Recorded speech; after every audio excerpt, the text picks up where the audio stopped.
Hi everyone, स्वागत है आप सभी का टीचिंग गोल्स के इस लर्निंग प्लेटफॉर्म पर। आज के इस इम्पोर्टेंट वीडियो में एनवीएस वैकेंसी के बारे में डिस्कस करेंगे। कुछ दिन पहले, 2-3 दिन पहले आपके लिए पूरा एक ड्राफ्ट यहाँ पर रिलीज़ किया गया था वैकेंसी को लेकर के, जिसमें आपको ये बताया गया था कि आपके जो फॉर्म है वो कब से आ जाएंगे और आपके एग्जाम से लेकर के, आपकी कट ऑफ से लेकर के और आपका सिलेक्शन कब तक हो जाएगा, कब तक आपको स्कूल्स वगैरह में भेज दिया जाएगा। सारी प्रोसेस आपके साथ डिस्कस करी गई थी। तो ऐसे में अगर आप इस एग्ज़ाम को अगर आप देना चाहते हो, अगर आप इसके सीरियस कैंडिडेट है, तो आपको यहाँ पर समझना बहुत ज़रूरी है इस वैकेंसी की डिटेल के बारे में।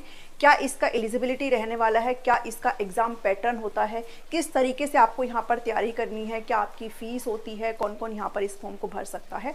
तो सारी जानकारी आज आपको इस वीडियो में मैं दूंगी ताकि आपको कोई भी दिक्कत ना हो और आप अपने एग्ज़ाम की प्रिपरेशन अच्छे से कर पाए। तो चलिए इस वीडियो को स्टार्ट करते हैं। और सबसे पहले तो मैं आपके साथ ये डिस्कस कर लूँ कि जो एनवीएस की जो वैकेंसी है, इसमें आपका पीआरटी का एग्ज़ाम नहीं होता है, क्योंकि ये एक ऐसे विद्यालय होते हैं जो आपके 6th क्लास से स्टार्ट होते हैं, यानी कि 6ठी कक्षा से स्टार्ट होते हैं। इनमें आपका एंट्रेंस होता है जिसमें बच्चे 5th क्लास के बैठते हैं और जब उनका सिलेक्शन होता है तो वो यहाँ पर आते हैं।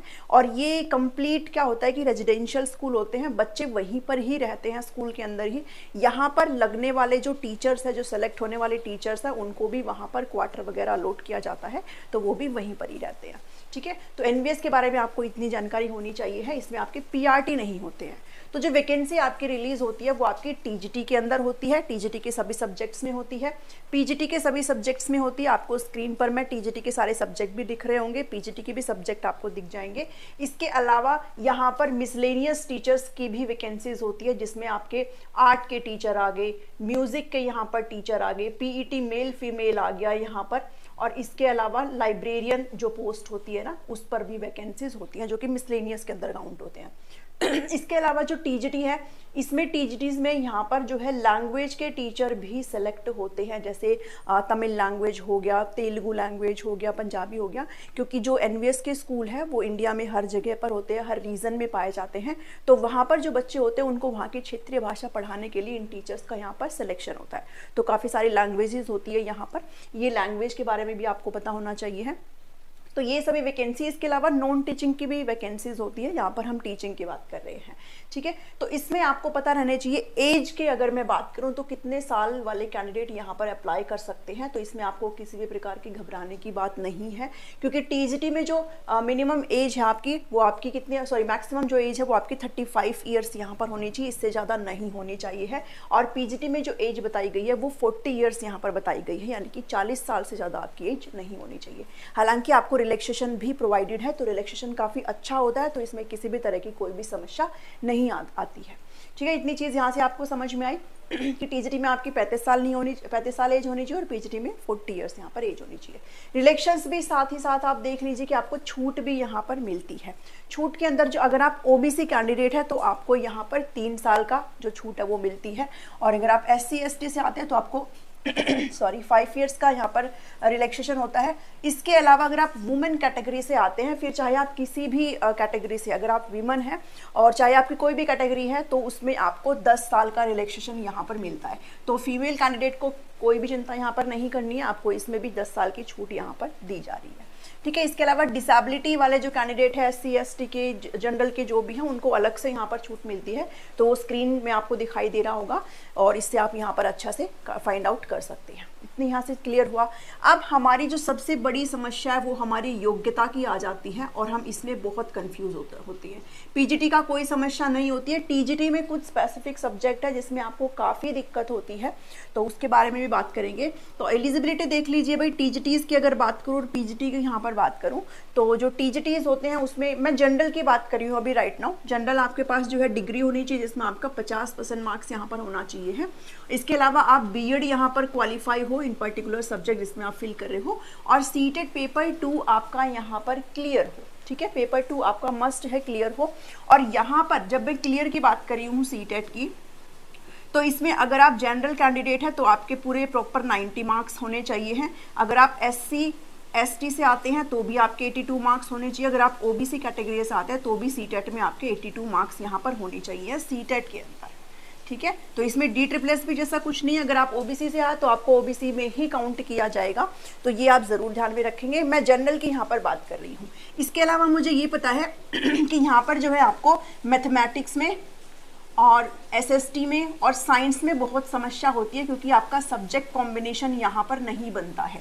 जैसे अगर साइंस की बात करूँ तो मैक्सिमम काफ़ी सारे कैंडिडेट यहाँ से बाहर हो जाते हैं, एक केवीएस में और एक एनवीएस में, क्योंकि ये जो है वो बोटनी, जूलॉजी और केमिस्ट्री पूरे 3 साल मांगते हैं, जो कि नॉर्मल जिसने बीएससी कर रखी है वो इसमें नहीं आते हैं।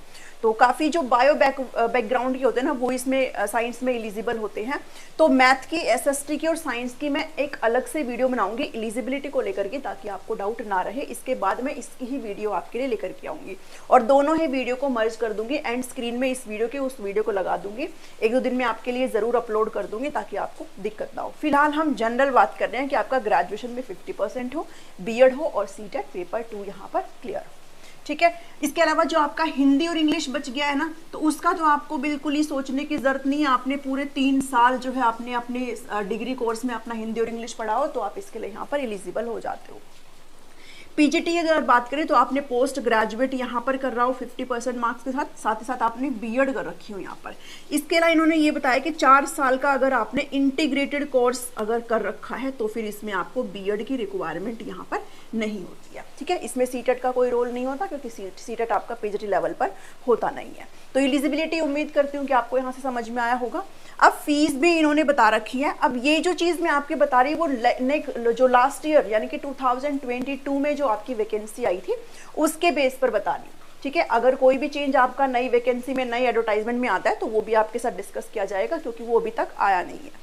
तो फीस यहाँ पर टीजीटी के लिए 1500 दी गई थी और 1800 फीस आपकी पीजीटी के लिए दी गई थी। इतनी जानकारी आपकी जनरल है।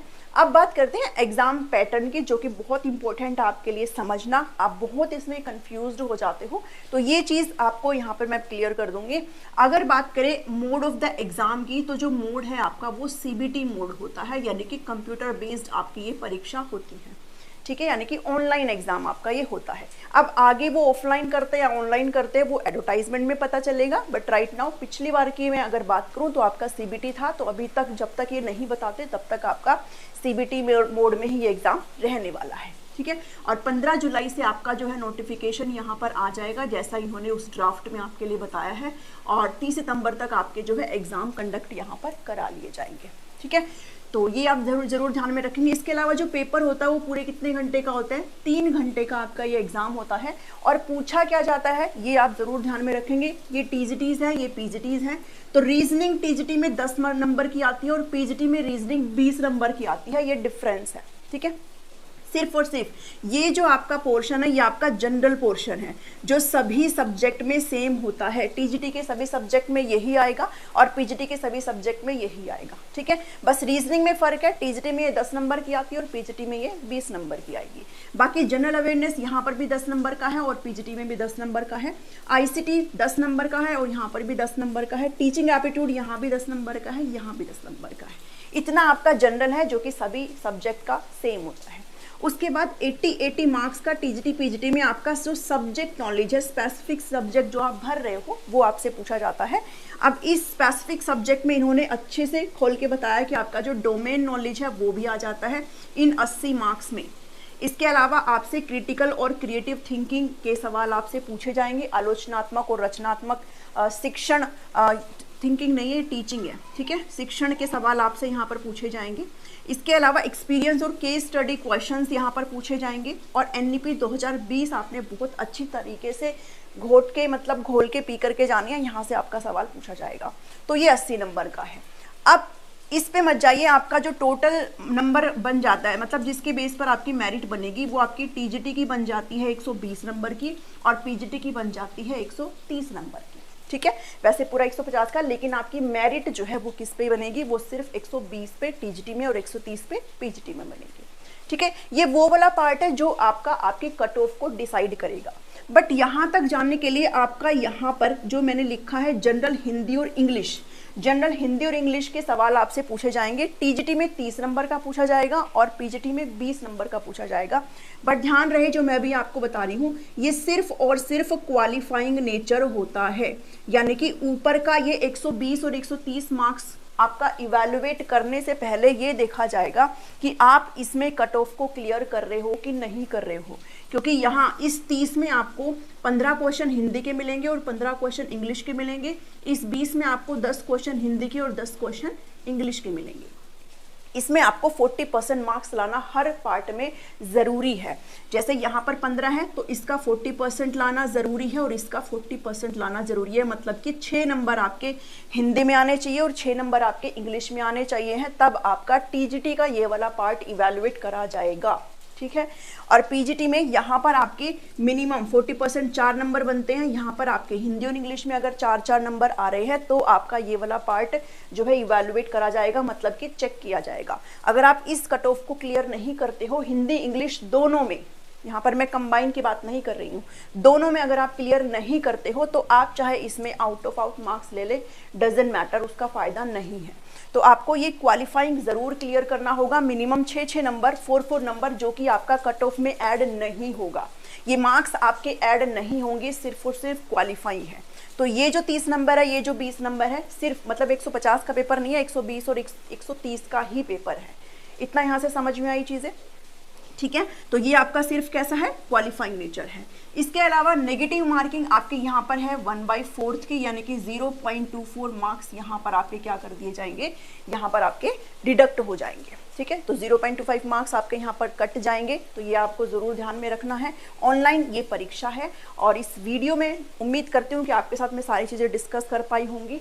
और टीजीटी का ये जो है मैथ्स, एसएसटी और साइंस का ये जो एलिजिबिलिटी है वो मैं सेपरेट वीडियो आपके लिए बनाऊंगी ताकि आपको समस्या ना हो।